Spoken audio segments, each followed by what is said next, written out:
What's going on? Welcome to another episode of Behind the Music Biz, a Raised Rowdy podcast. I'm your host, Peyton Heben. This is episode 28. Today's guest is an artist manager at Maverick Nashville, working with artists such as Brooks and Dunn, Jenna LeMaster, and Terry Clark. Please welcome Marne McLyman. Hello, hello. How are you? I'm good. Thanks for coming on. Thanks for having me. Appreciate it. Yeah.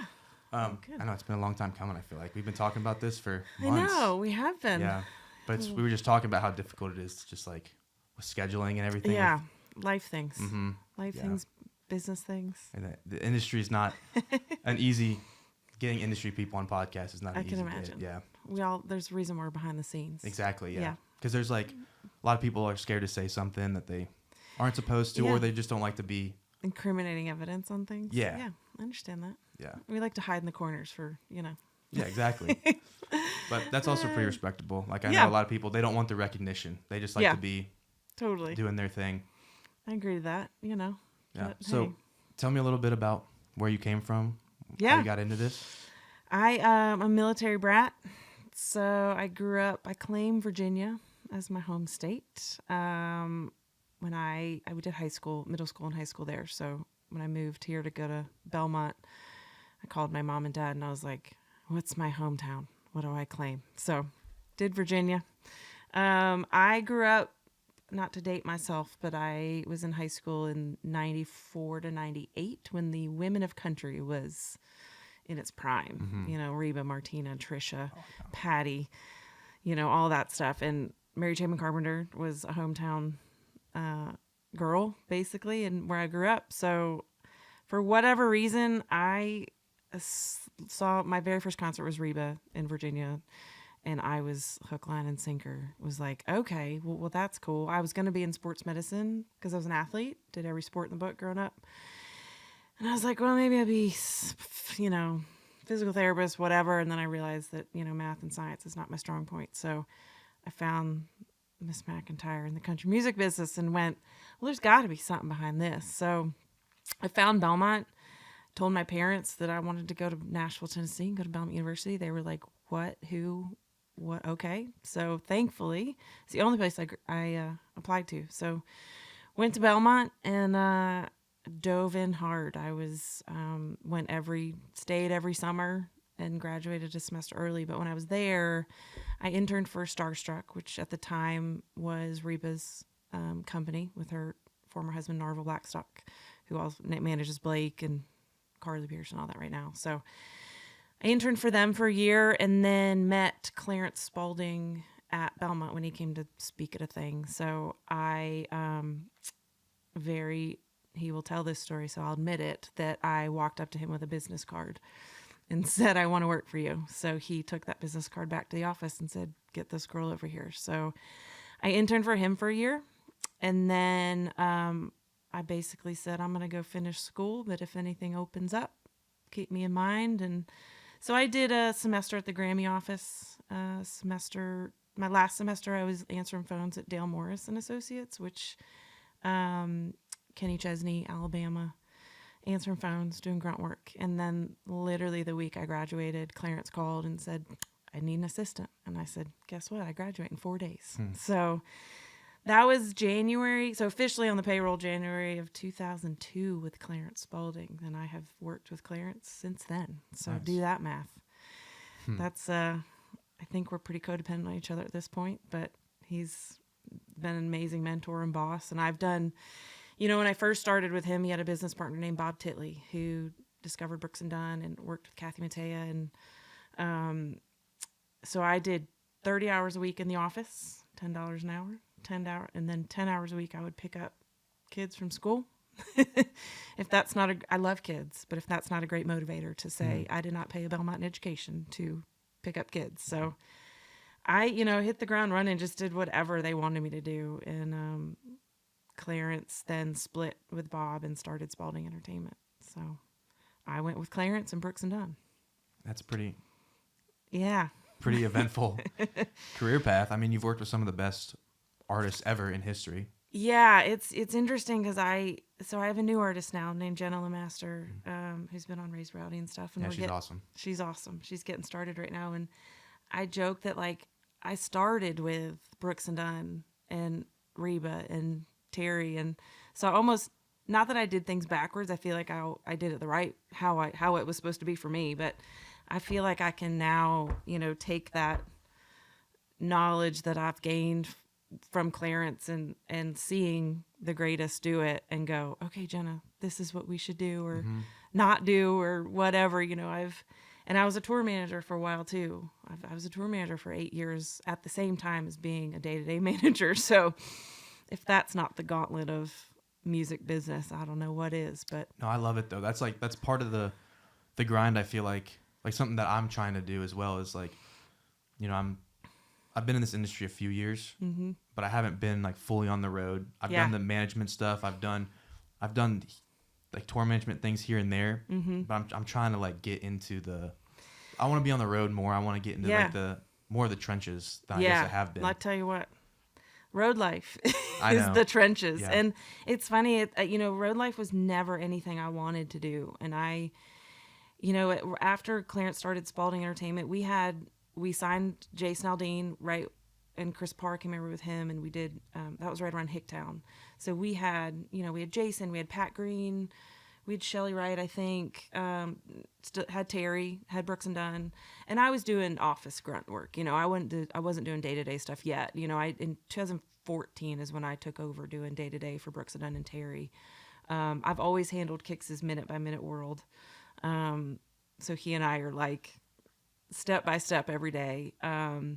But Kix and Ronnie, as we all know, took a little break in 2010. And then in 2015, they got back together with Reba to do the residency in Vegas. And so the deal was, they said each artist needs to have a person go out to Vegas just to handle guests and dinner reservations and golf tee times or whatever. So Ronnie had an assistant, Melanie, who went out with him, and Reba's tour manager, Carolyn, went out with her, and then I was Kix's person, which, Kix is the best. He doesn't want to be walked anywhere. He doesn't need to go. He's pretty incognito with a baseball cap. If he doesn't have his cowboy hat on, nobody would recognize him. He took the main elevators. Every show day, he would walk straight through the crowd waiting in line to get into the doors and go to the show, and they wouldn't recognize him. So it was a lighter lift. I'd bring my bike out and ride my bike and run, and he and I would meet for sushi at night for dinner. But that was how I got into tour management. It was like they basically said, and that was not real tour management. That's like go to a hotel and sit for 2 weeks. Yeah. But then the guys wanted to do more dates. And so we started with like 10 shows that first year. That would have been 2015, 16. Fairs, festivals, easy stuff that we knew we could cobble together a crew. Took our part of our band from Vegas. Took a couple buses out and did Live Nation festivals where we knew it. I knew everybody, so I knew they weren't going to let me fall on my face. And a lot of times tour management is common sense. You got to get people from A to B. It's when the hiccups happen is when you're really tested. But then then the guys kind of decided to do more shows every year. And it was like, okay, I was doing Vegas. I was doing their tour management shows for their shows, and then day-to-day still in the office.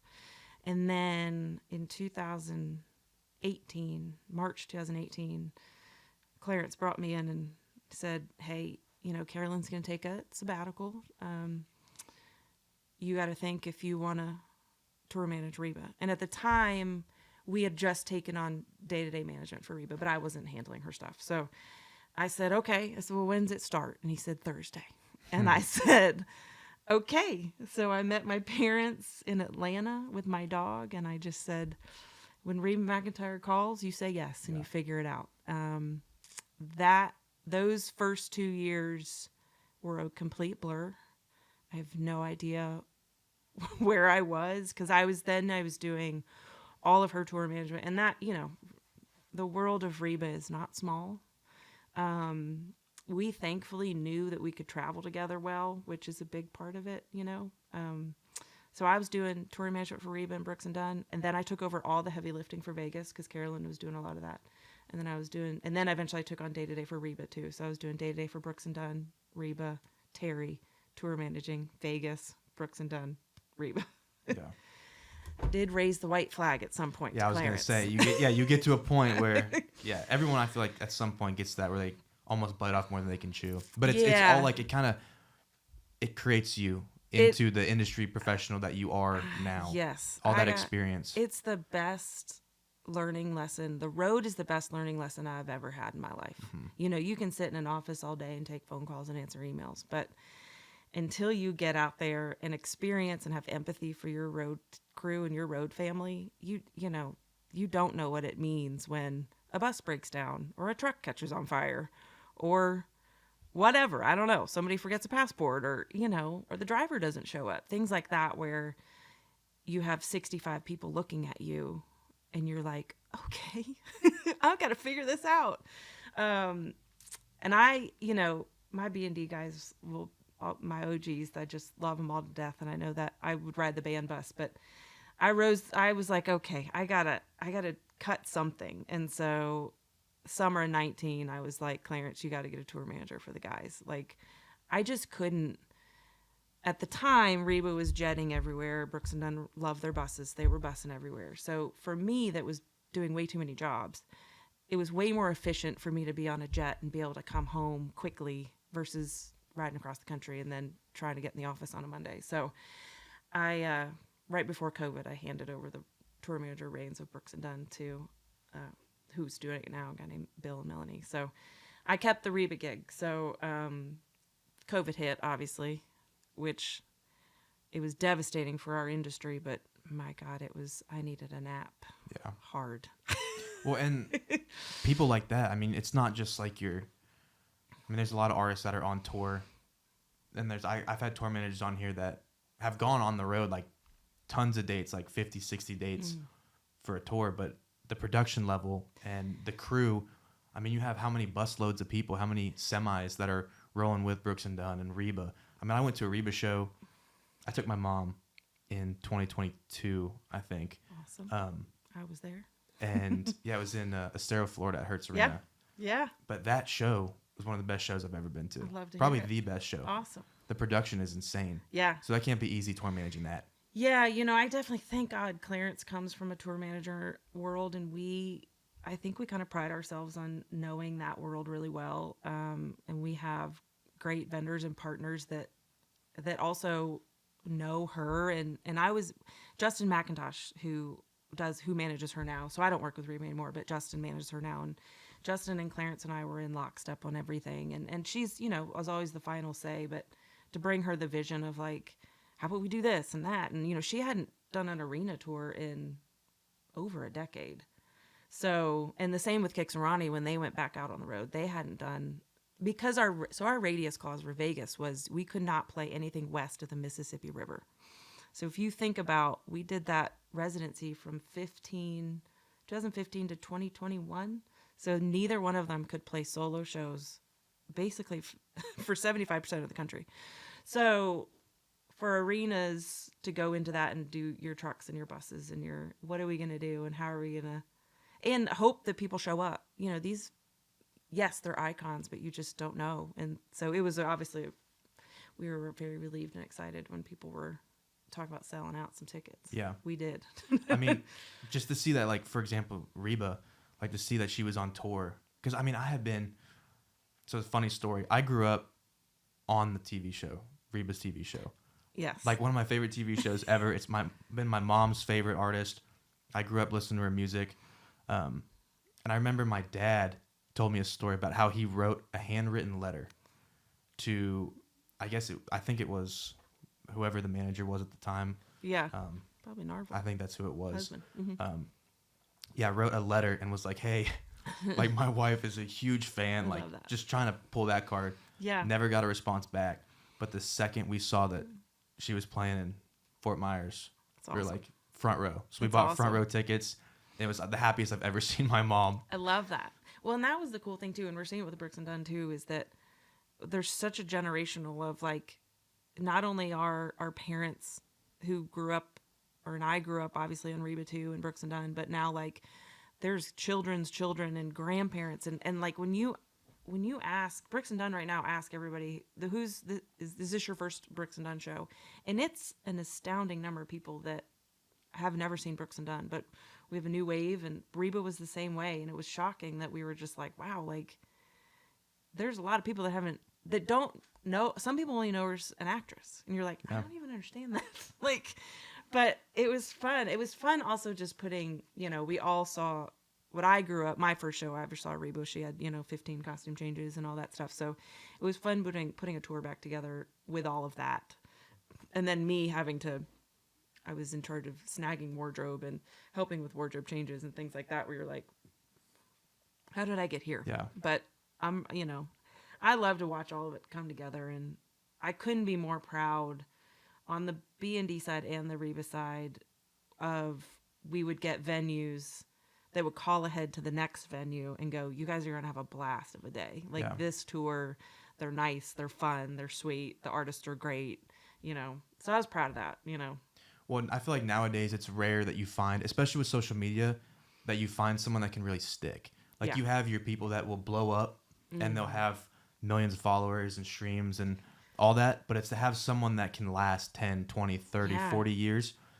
Or like, I mean, you think about the Keith Whitleys or the Merle Haggards, that like people my age and like younger, even younger than me. I mean, I'm 24 and people that are in high school now that are growing up on that, because like everyone still listens to it. It's so the fact like Brooks and Dunn can go and win in 2024 vocal duo of the year in the CMAs, that's insane. It is. We were last week, we were proud of that. We started recording that second Reboot album a year ago. We did our first sessions the week after CMAs last year, and so to have it a full year later, and like, we worked hard. I mean, 18 guest artists is not brilliant, a small task. It was so brilliant. Yeah, and I also did, so Terry also did kind of a reboot project. So she had a project which was 8 guest artists. And so the only overlap on both of those projects was Laney's camp. And so I had, I don't know, do that math, 18 plus 8 minus 1 is a lot of people. It's a lot of people to wrangle. It's a lot of, things that just details and approvals and all that stuff. But I'm so proud of Terry's project and Brooks and Dunn's project of just reinventing something that, listen, you're always gonna we all know this, every time you go to a show, Terry cannot end the show unless she sings Better Things to Do. Brooks and Dunn can't end a show unless they sing Only in America. Reba can't end a show unless she sings Fancy. So it's like, how do you take those artists and knowing that and reinvent it a little bit, refresh it, but also, like you said, like finding this new generation that is like, oh my gosh, my dad listens to this, but also this is pretty badass music. Like, And I think little things like, all that is brilliant, but there's little things in there like Hillbilly Deluxe with Hardy. Yeah. Making that more like rock and turning it into what Hardy's doing. Yeah. It's brilliant. It's awesome to see that happening. Yeah. And, we did, the first Reboot album was 2019, and we, and these are all Clarence's brainchilds. He's the mastermind behind all of it. He, the first one, it was spurred by Luke Combs' love for Brooks and Dunn. And so everyone kind of went pretty straight down the middle, except for Casey's Neon Moon. Brothers Osborne kind of shook it up a little bit. Cody Johnson shook it up on that first one. But this one we just did, we basically said, if you don't really go in there and mess this song up, you might not make it on the album. And it was interesting with Hardy. He was kind of like, man, I don't want to totally bastardize this song. Yeah. You definitely get some backlash from the like 90s country fans. Totally. Yeah. But we took, we had already recorded, he was one of the last ones that we did. So we had already had Hailstorm done. So Boot Scoot and Boogie, Hailstorm metal band. So we sent him that version, the Hailstorm version, and he was like, oh, never mind. I'm going in hard. So I'm glad he did. Like, he didn't hold back. It was fun. And we took, basically the instructions we gave everybody was, 1, do you want to do it? 2, you can use your band, or we'll provide studio musicians. You can use your producer, or we'll provide a producer. So Dan Huff produced most of it. Christian Bush of Sugarland is Megan's producer, so he obviously produced her. And then the Earls, Jerry Douglas did them, Bluegrass World, and then obviously Joey Moy did the Big Loud guys. But it was fun. I mean, people came in, like Haley Witters. She came in with her husband, Jake Gear, and I remember she looked at him, and he looked at her, and he goes, "We're going to do the Chris Isaak vibe, right?" And she was like, "Yeah." And when you listen to that track, you're like, it's such a good song. It was fun. So coming out of college, was there anything specific that kind of led you towards a certain path in the industry? Well, I knew I was not going to be in the recording studio. That for sure was not my thing. I thankfully, so it's Starstruck at the time, which I don't know how it's changed now. Obviously, it's been a minute. But when I interned at Starstruck, I was able to go around that entire building. I spent like a little bit of time in publishing, spent a little bit of time in the PR department, also went to the creative services department. And I was able to kind of go, I don't love that. I do love this. All of my friends at that time were all in publishing. And for whatever reason, that just didn't trip my trigger as much as kind of being in the trenches with the artist, you know. Yeah. PR wasn't my thing. I just really loved, when I was at Belmont, I definitely did, we did the Vince Gill celebrity basketball game, and I oversaw that for a year or two. And I just loved being the organizer and kind of the person that everyone's like, okay, what are we doing? What's the plan? Whatever. So, I don't know. Management was just the thing that kind of fit my brain, I think, too. I'm a little type A thing. I can't sing, I can't play, but you tell me to do a spreadsheet or a calendar, I got you. Yeah, those are great skills for management. Yeah. I've done the management thing. It's a pain working with the artists, but it's all relationship based. It is. You know, you got to realize that as managers, I always say, I want to, Jenna at her level too, it's like, I told her, I said, you're the boss. You're the boss of me. You're the boss of your publishers. You're the boss of every person that is eventually going to be out on the road. So, we're here to collaborate. We're here to pull my experience and Clarence's experience and help you guide this career that, get a deal, get whatever, but ultimately the buck stops with you. You're an entity. So I think that's always fun, just to be in there, and especially with her as we're growing this thing, but also like on a Terry level and a Brooks and Dunn level, it's like I'm kind of in different roles with all of them. Terry and I are for sure like lockstep together. Kix and Ronnie, I have Clarence in the mix more, obviously, because he's been with them for, I don't know, 35 years or so. And then obviously Jenna and I we're talking every day. We're, how about this? And gosh, I've never broken a new artist. So trying to figure out freaking TikTok and how to get these dang numbers to go in the right direction. And it's like content. Whereas I just want to listen to all the music. And right. So that kind of like rolls into the next question I was about to ask was, you have the experience of like, you kind of just jumped right in to working with the biggest artists at the time, and still to this day, like some of the greatest artists of all time. But now you have this artist where you can take that experience and help her grow and start from like little to like huge. And I mean, like, you have that experience now to be able to do that, but you jumped right in working with the biggest artists. Like, what were some of the lessons that you learned that allowed you to be able to be in that role and do the job correctly? I think there's nothing like trial by fire, where I think a lot of times, especially the road, back to and working with Reba, it's like she's a whole other level of fame. And it's like, I learned for sure with her is like, don't overthink it. Be confident in the decision, because somebody's got to make a decision. And obviously we were in conversation constantly on everything, but it's like, sometimes you don't have time to to think and overthink. And also sometimes there's a meme I saw one time. It's like a tour manager is basically like riding a bicycle and it's on fire, everything's on fire, and you're just trying to survive and nobody knows about it. And it's like, it's true. It's like, you have to be the calm in the storm. And so when, going things like with Reba's, like we went to the Oscars, I went to a president's funeral, things like that, where you're like, I feel like I'm a Beverly Hillbilly showing up, when it's like, we were there, invited, and every right to be there, nominated for or the song she sang was nominated for an Oscar. So there's no reason why we shouldn't be there, and just taking that confidence of like, this isn't my first day.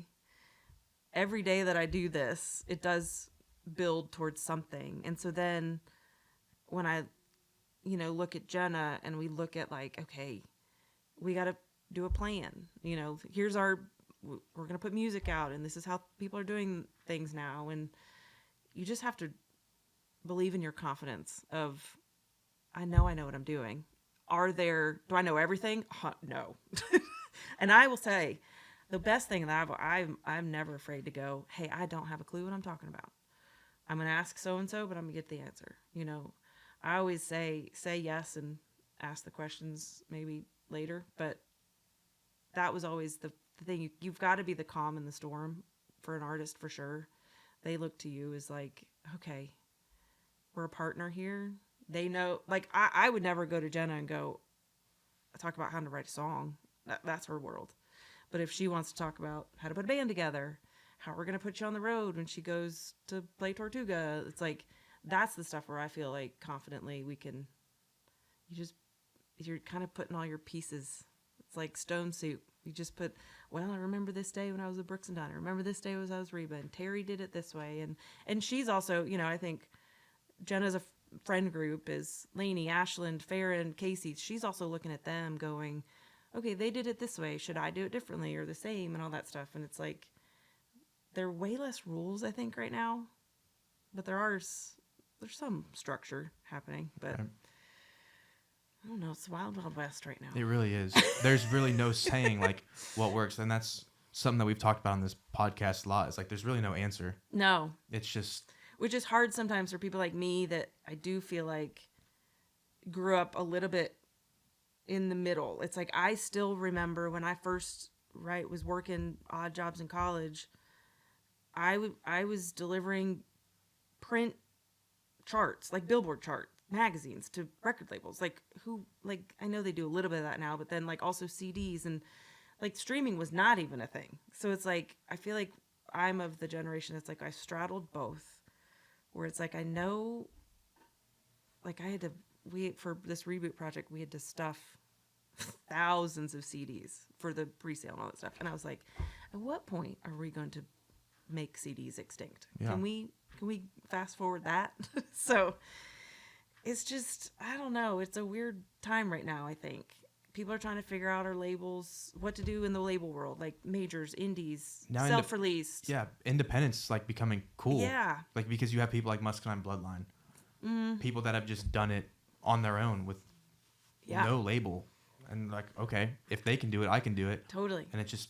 And then you have to make a decision on radio. So it's like if even radio's changing. And radio's changing. If radio's important to your artist, you got to weigh. Okay, if I sign with this label and they don't have a radio promo team, you're not going to get, that's a decision, right? That's an intentional thought. Now you have Sirius XM is a lot bigger than it was 5-10 years ago. Yeah.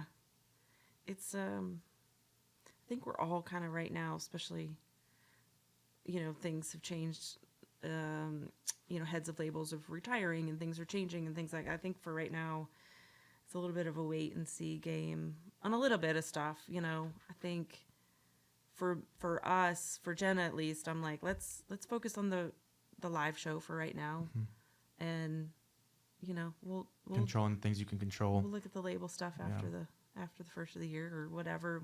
It's also kind of like, let's just see what things happen. I don't know. Like people call people and you kind of go, oh, well, let's react that way today. So. And also, like Terry Clark, obviously she's got years of hits. She did a licensing deal with Universal for this last project, for this Duets project. And that was perfect. Like, it got new music out into the market, got her hooked up with, these newer artists and Kelly Clarkson. And just got her face back out there. A lot of people were like, oh my gosh, you're back. And we were like, well, she didn't go anywhere.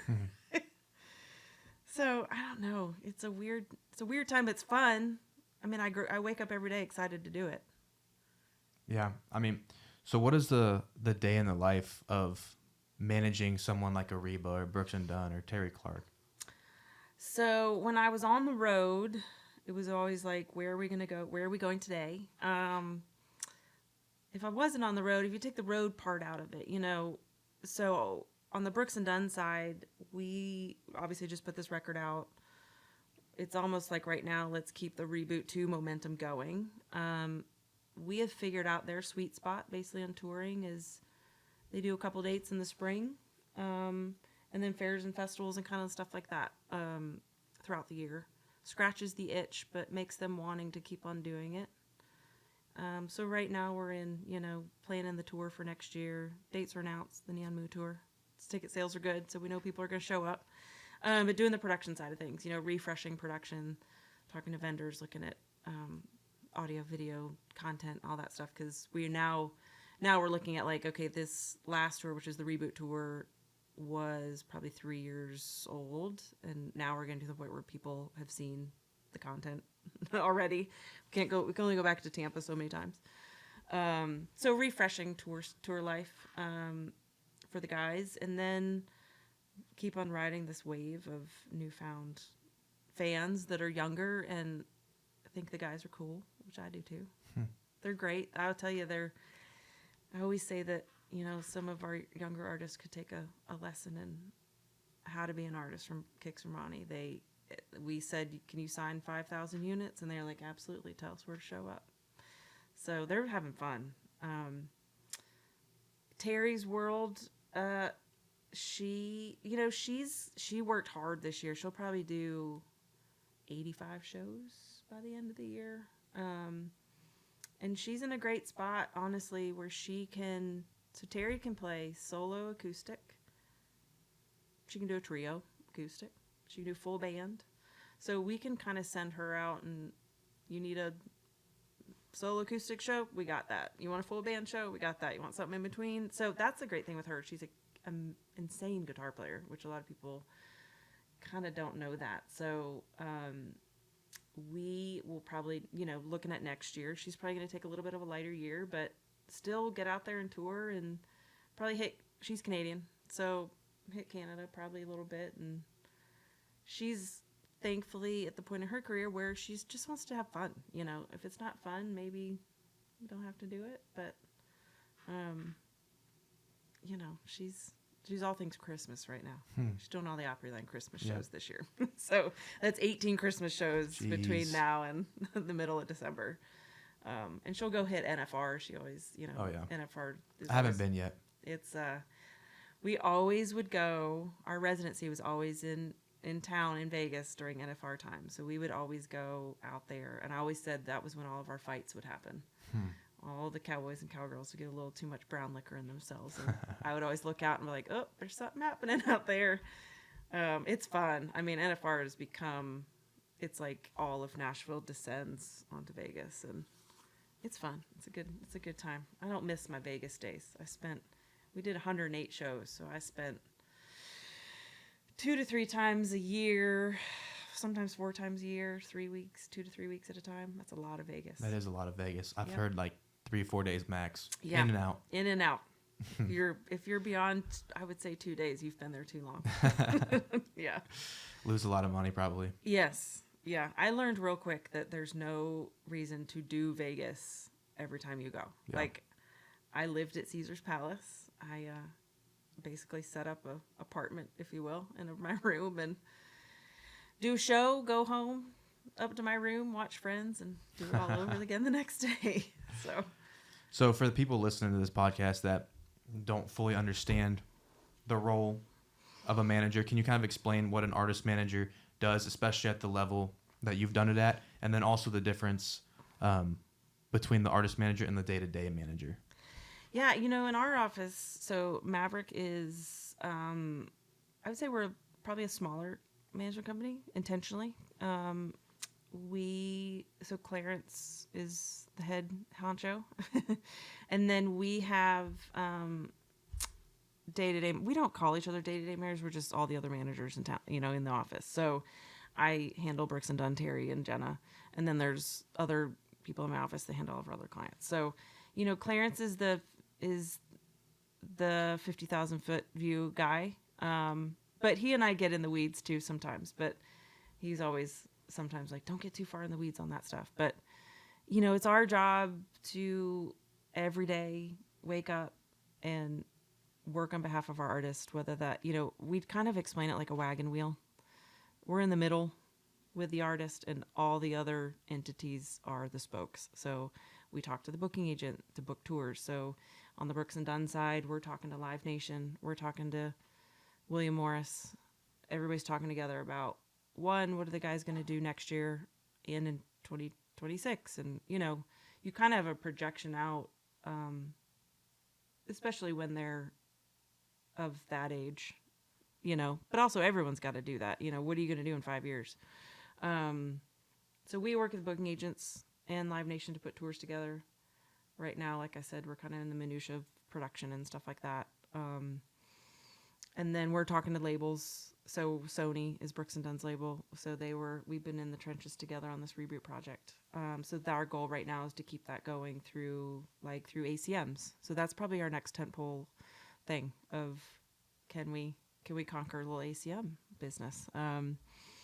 And what that looks like. I know, you know, is there a performance? Is there whatnot? And then, you know, we all have the tentpole things during the year, ACM, CMAs, Music Fest,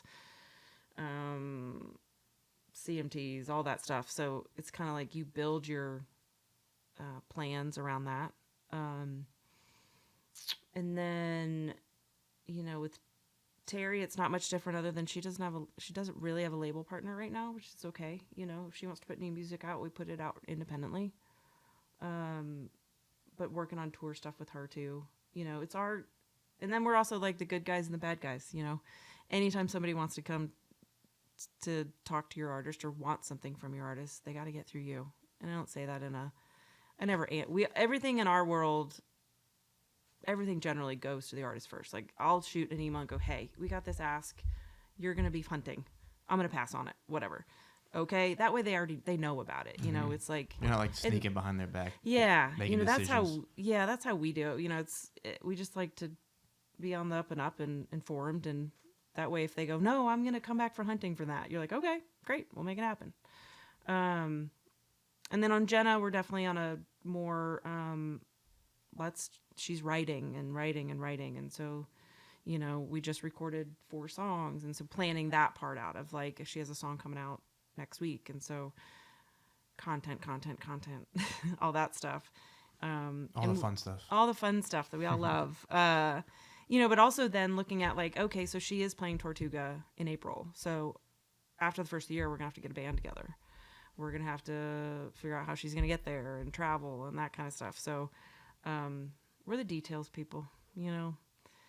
But there isn't, our office is a very collaborative office. You know, Clarence and my office is right next to his, and he always says, if the door's open, come in. And there's a lot of times where a lot of us, you know, managers will just sit in there and go, hey, did you hear about this? And, you know, this isn't good for Lauren Elena, but maybe it's good for Terry. Or, you know, we have Shane Prophet. So he's another, you know, one of our newer artists. And so it's like, maybe we should get Shane and Jenna to write together or whatever. You know, it's like, we're definitely a little family, you know.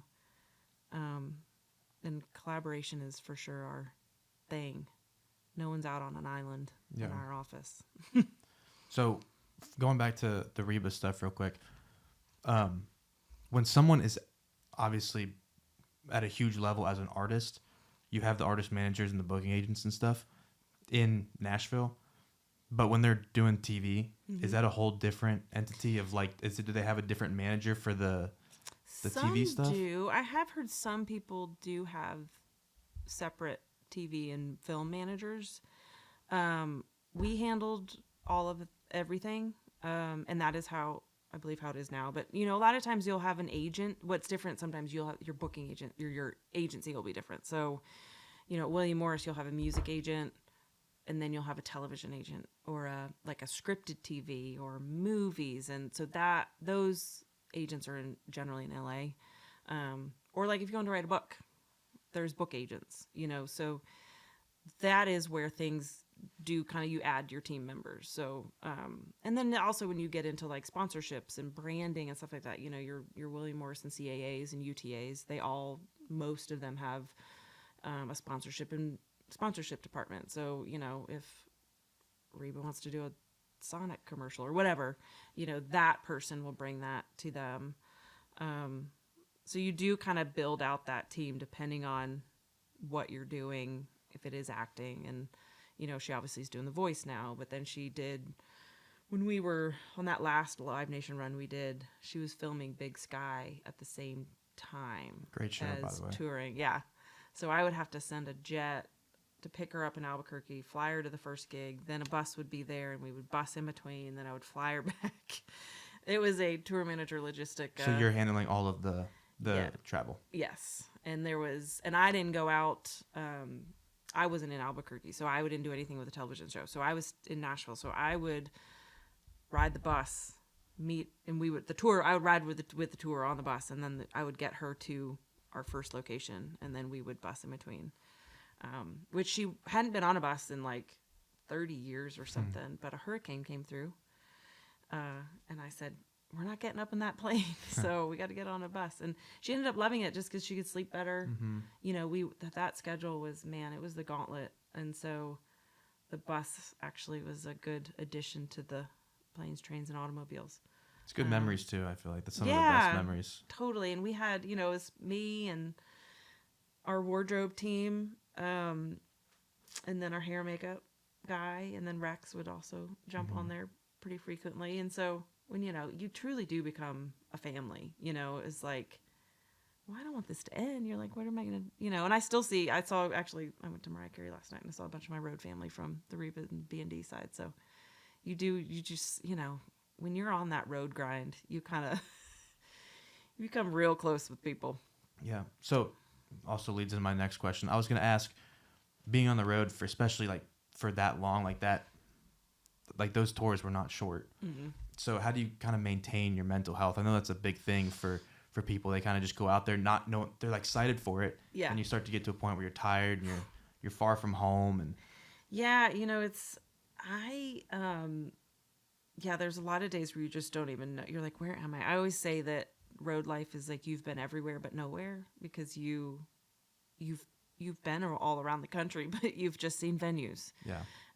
It's like, oh my gosh, you're going to Denver, and you're like, well, yeah, I'm going to see the parking lot, but you know, I think your road family is so key. Like talking to people and just being like, man, and I will say, shout out to Mel Murphy at Live Nation, who we called her the morale queen on the road. She's been out with Lainey this last run, but she would bring puppies for a day at the venue, or she would bring, one time we had a full carnival with llamas, like things like that, where you're just like, that's where I think as a manager, the empathy comes in of like, people just need to blow off steam every now and then. Mel one day we flew into Biloxi, Mississippi, I believe, and it was right around Mardi Gras, and they had transformed the entire backstage to Mardi Gras. There were posters of my face everywhere. They had decorated our set carts with all the Mardi Gras stuff, but they had changed all the D's and they changed it to my name. It was hysterical. I mean, it's like legendary now of like, oh, Mel was the one that did that Mardi Gras thing. And they're like, was it your birthday? I was like, no, I just showed up. It's so fun. Like things like that. Like, and our crew and band and everyone, they had like just the best time. Like things like that where you're just like, work. You know, our crew's tired. Everyone's tired. But like, this is a fun job. Mm-hmm. Like also too, I think having perspective on like what we are doing, like we are in the entertainment industry. Like my dad is a Marine, and you know, that's a job. Not that ours is not a job, but you know what I mean? We're not out here saving lives and, you know, things like that, and going to war, and, you know, just, this is supposed to be a fun job. It is a grind, and it is hard, and it's 24/7, but I would much rather be doing this than, you know, digging a ditch or something. I agree. So I think just having to stop and, you know, step away from it for like a weekend, or like right now, you know, the music business kind of shuts down around the holidays, and it's like, go see your friends, go see your family. I think that sometimes was the hardest thing for me coming off the road, was like, trying to reintegrate myself with my friends I would be like, hey, I'm back. Yeah. They're all living their lives and obviously, and you've been on the road for 2 months and you're like, hi guys, can you invite me to dinner, please? And then also like trying to maintain your hobbies as well. So like you said, you brought your bike. I know that you're into the stuff. Yeah. I've done 5 Ironman triathlons and You did the Boston Marathon, didn't I you? did the Boston Marathon recently. Crazy. I'm about to do my 10th marathon in 2 weeks. So yeah, that whole world. I did my last Ironman in October of 17, right before I took the Reba road gig. And you quickly realize that training for anything like that goes out the window. Mm-hmm. I probably, until COVID hit, I for sure didn't get myself back into like running and riding and swimming and all that stuff. But, you just got to find something. You need an outlet. I do, at least. I need, even if I just go for a quick little 3-mile run or walk the stairs in the venue or something. But, when I got off the road, you don't realize how hard you're going until it stops. And you're like, oh my gosh, I have so much time. Yeah. Now what? But I did rumble on the row, that boxing match, which I will never do again.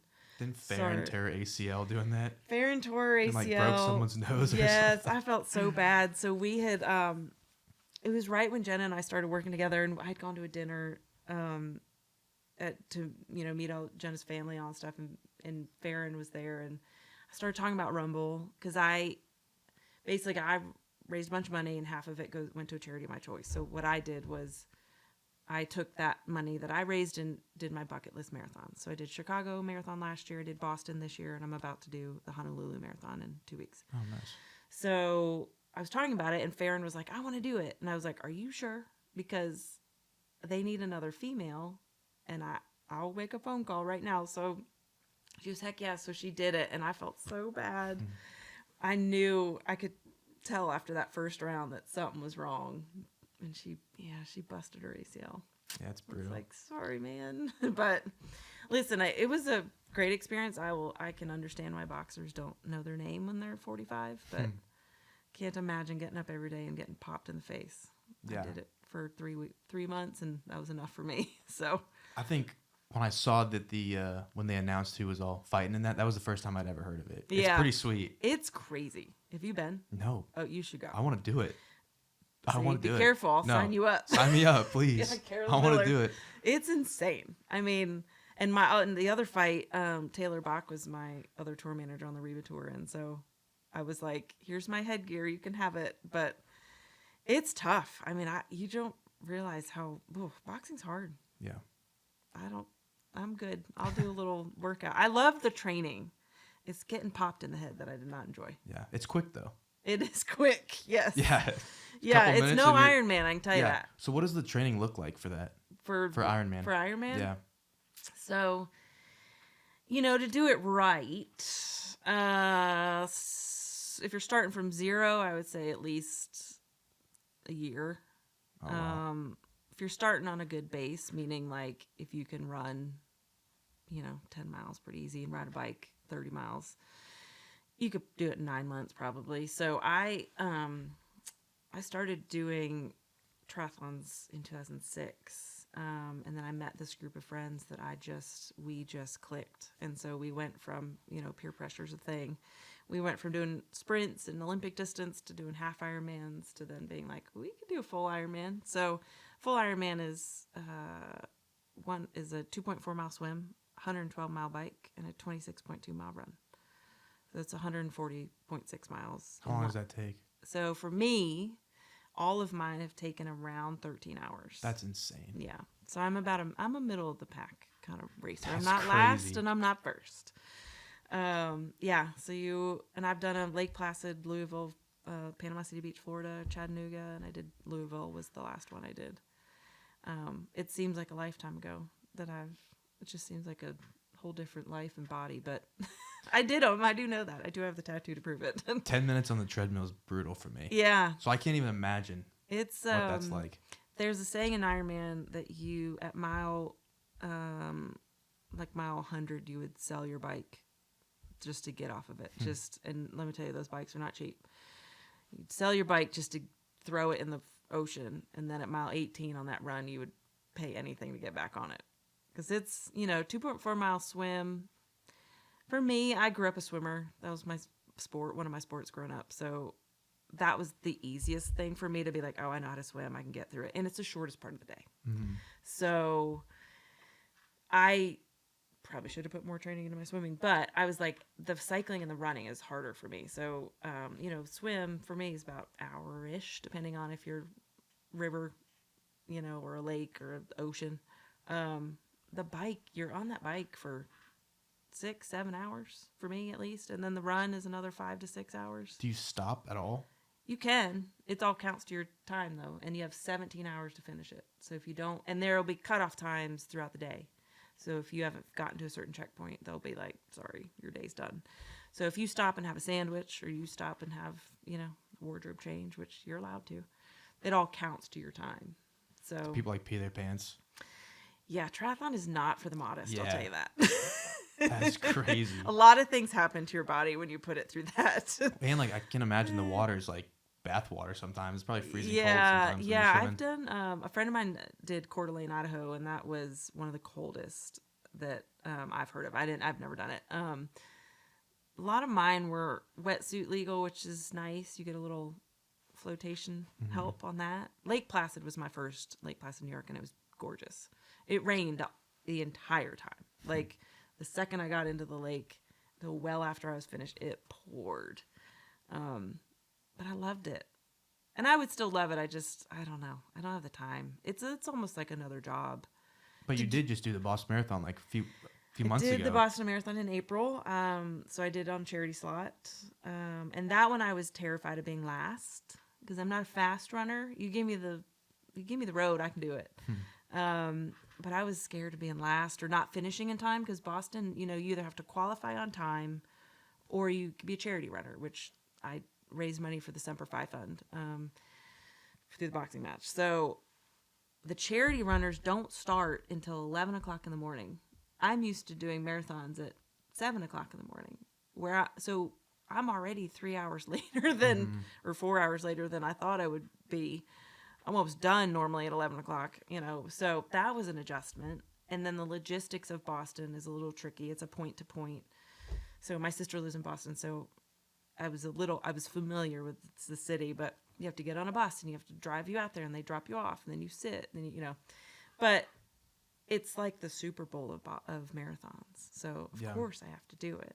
And then the OCD in me goes, well, that's 9 marathons. I got to do 10 and then I'm done. So this is going to be the last one. This is the last one. Honolulu is not a bad place to go. Not a bad place. I leave on Thursday. This will be the only marathon my mom and dad and I have all done. My mom is a one and done marathoner. She did Honolulu in 1977. Wow. And my dad and I, he's Marine. So my dad and I have done a couple Ironmans together, done a couple marathons. So they're just going to spectate, drink Mai Tais on the beach, and wait for me to get done. Yeah, not bad. No, I know. Bad. Normally I feel bad, for the spectators. I'm like, man, I'm not going fast. They're out. Geez, it's been 6 hours and I'm still out here, but I'm not going to feel bad in Hawaii. They'll be just fine. Yeah. No, that's awesome. I've never really known anybody to do that, especially that many times. Yeah. That's bizarre. Well, yes, there's a certain insanity involved. But you got to love it. That's part of it. Yeah. And I do think, the people that I was doing all of those with have half Ironmans too. You just kind of become codependent on each other every Saturday. You're like, well, what are we doing this Saturday? We got to go ride hundreds of miles. I will say with Nashville's increase in traffic and population, I am way less excited to get out on my bike out on the roads and people texting and driving and stuff like that. So drunk drivers. Yeah, it's a little scary out there. So and all the places that used to be in the middle of nowhere are no longer in the middle of nowhere, like out in Leapers Fork and all that stuff where I used to ride miles and miles. So I haven't been on a bike in a minute, but we'll see what happens after this marathon. So just out of curiosity, with obviously there's a lot of insanely in shape people with the training and stuff for that. Yeah. How do you qualify? Is there can anyone sign up to do that, or do you have to like go through a certain process of it? For Ironman, anyone can sign up. The only one you have to qualify for is Hawaii, which is the World Championships, which they now have one in Paris. It's a whole, or in France, but the World Championships, you have to qualify for that. But if you wanted to sign up for Ironman Chattanooga next year, you could if you wanted to. Interesting. I mean, it's not cheap. It's it's probably a $500-$600 adventure at this point, plus all the gear and all that junk. But and then on the marathon side, like Boston, you have to qualify for. New York is a lottery system. Chicago's a lottery system, unless you go on a charity angle. Yeah. So I've done Chicago, Boston, New York, Marine Corps twice, Atlanta, and then Nashville 3 times. So I'll call it a day with Honolulu and do short stuff from here on out. Yeah. I'm not going to stop running, but the 26.2 is just, it's a lot. grind. And I'm not fast, and I'm not, I'm heavy, I'm sturdy. So it's like, it takes a lot for me to get out there and grind it out for 5 hours. I used to dread the mile run when you had to like Yeah. run a mile under like 6 minutes in high school. Yeah. It's like 4 times around the football field on the Yeah. track, and I'm just like dead. Yeah. I'm like walking for. Yeah, one of my sports in high school was basketball, and so cross country season was always right before that, and so all my friends would run cross country. We'd all get in shape for basketball, because then after that I was a softball player and I was the catcher, and so they never made me run anywhere. So I would like get in shape in cross country for basketball, then get out of shape for softball. But I wasn't terrible at cross country, but man, when they'd be like, go sprint 3 miles, you're like, sprint? I don't sprint. I mean, I did it, but yeah, I don't know. Ironman is it's definitely a type A, like, I don't know. They should probably do a mental study on those of us that have done them, and either what's wrong with us, or I don't know. No, yeah, I was super intrigued to hear all that, because I always, when I saw it on your social media, and I was like, oh man, I can't wait to ask these questions. I think it does help though. Like I will say it helps even in our business too, of like, you can train for something for 9 months, and if Mother Nature shows up that day and goes, it's going to be 95 degrees today, you got to figure out how to survive. Everybody has a plan until they get punched in the face. Exactly. 100%. Yeah. And I mean, it's like, it's the same with the music business, right? Mm-hmm. It's like, we have this plan, but oh man, I didn't expect that. Yep. So it's tour management too. It's like, jeez, like you could go to school for. I mean, you can go to Belmont and learn about everything. You can read the music business books. Totally. You can do everything until you're at a show, especially at like B&D level. Yeah. There's so much production. There's however many people on the crew. And then shit just goes south. Yeah. I mean, it truly, when you look at all the stuff that we pack into those trucks and unpack every single day, and they get beat up and they're on carts and all this stuff, and then every day our guys and girls throw that stuff up in the air and plug it all in. It's really a wonder that it all actually works.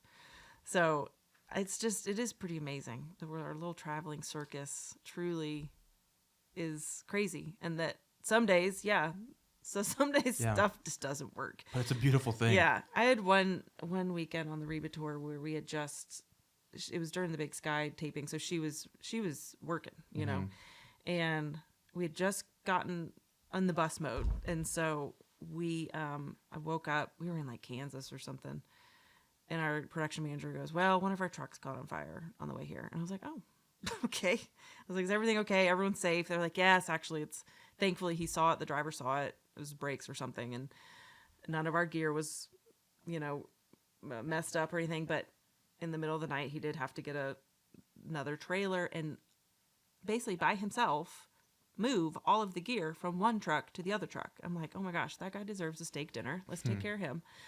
And then that night, we had a little miscommunication, and our bus driver overslept.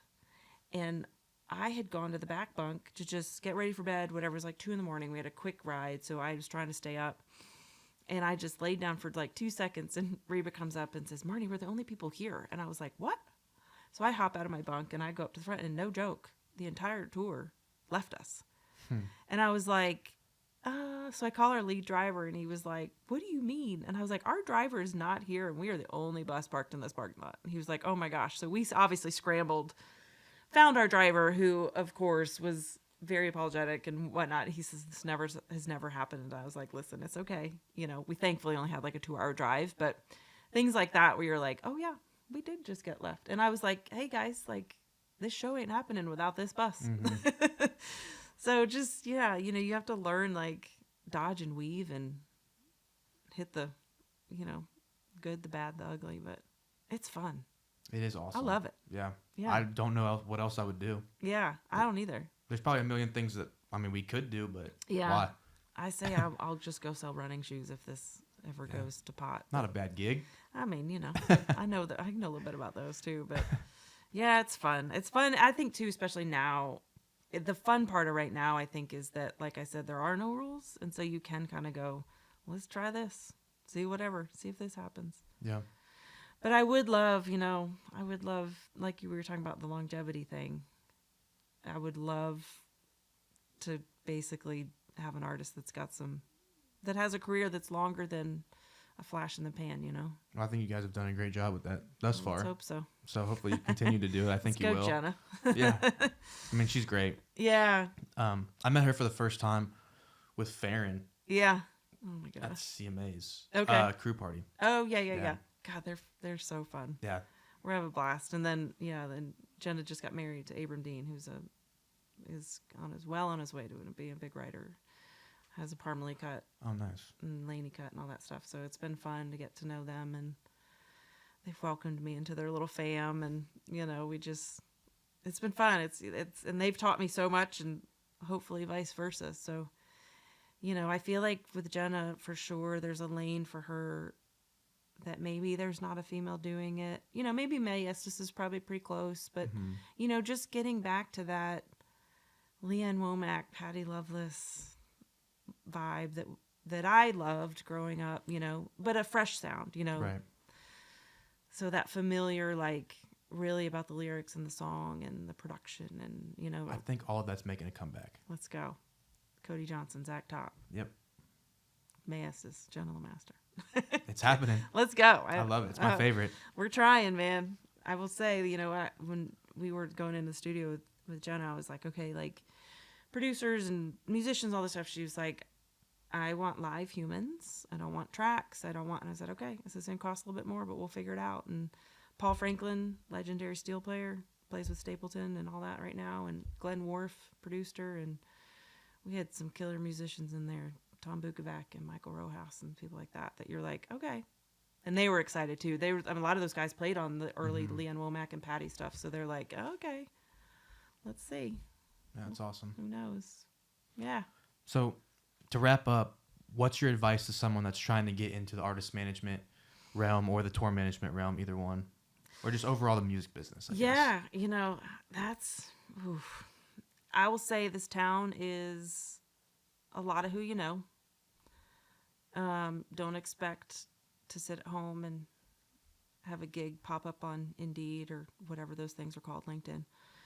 You know, you got to get out and you got to meet people. You know, a lot of, at least on the road side, getting in on like working the VIP nation, you know, now every tour, not every tour, but the big tours have those VIP components. So like getting in on that, or then you meet the tour, you meet the people. And then if you do get on a tour, whether you're doing that or you're being a production coordinator, or even if you're just in charge of setting up dressing rooms, and you're making $250 a day, whatever it is, ask questions and meet people. Ask people, like, take your production manager aside and say, hey, at catering today, can I ask you questions? Can I ask you how this works? And what, you know, don't ever be afraid to ask a question. That's my biggest thing. I still ask questions every day, you know, and I think work hard and don't be an asshole too is always nice.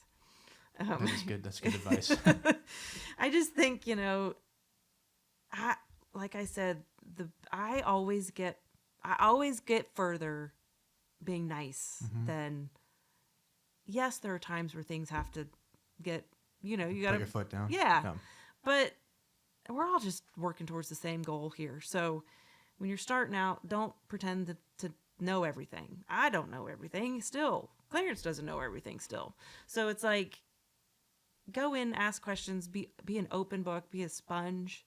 talk to people, meet people, and stay in touch with those people, especially on the road world, because that world, which, you know, you kind of have to test your life together. You know, if Brooks and Dunn are touring for 3 months over here, that can't be, I mean, I guess it could be for some people, that can't be your only gig for the year. So then you got to figure out, okay, what's my next tour and what's my next move? And I also think on the road, if you don't want to be on the road forever, know when to get off the road. Yeah.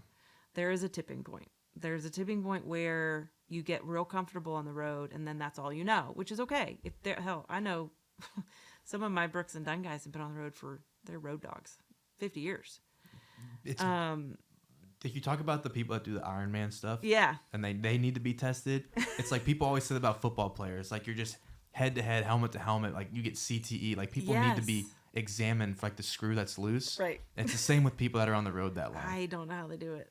I mean, you truly, you know, the road is hard. The road's hard on your body and your mentality and your family at home. And so if that is a life that works for you, that's awesome. And I know people that love it and that is their life and that works for them. That was never a world that I knew I wanted to stay in, but I was grateful for the years I had being on the road.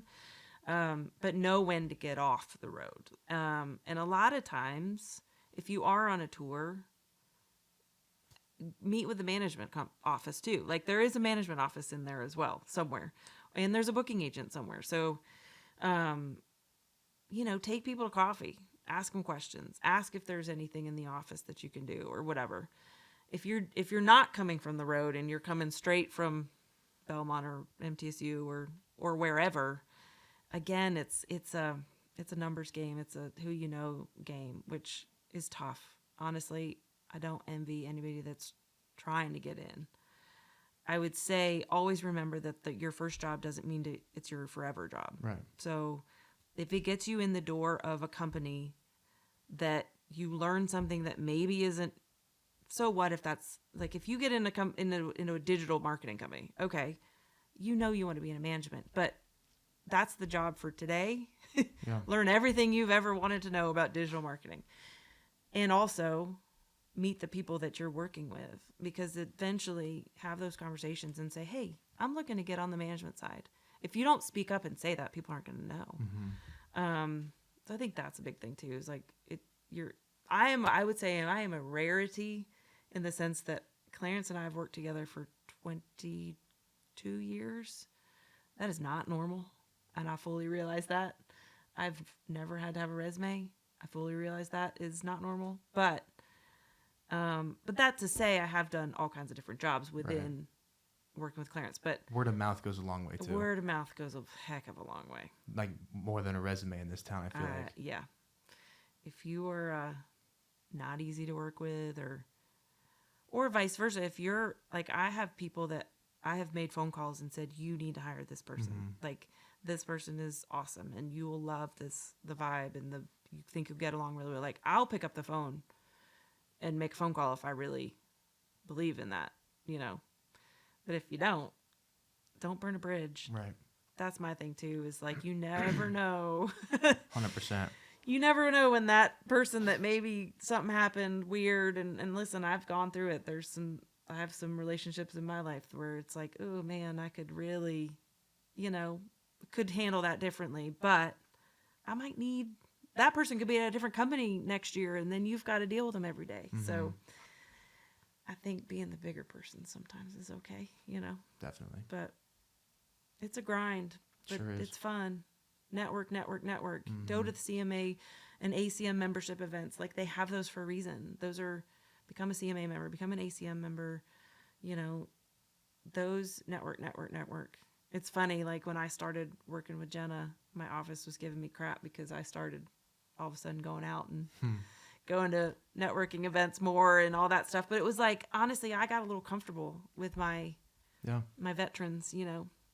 I didn't need to network for Reba. I could make a phone call, or I didn't need to really for Brooks and Dunn. I could make a phone call and say, B&D want to do this or whatever. I got comfortable on that. But when I had Jenna, I was like, oh shit, there's a whole crop of people I don't know. And that's not okay. So, yeah, I think Nashville's, it's a fun little town, city and a group of people that we all love the music in the end. 100%. So Well, thanks for coming on. Thank you. Appreciate it. It was fun. Yeah. Yeah.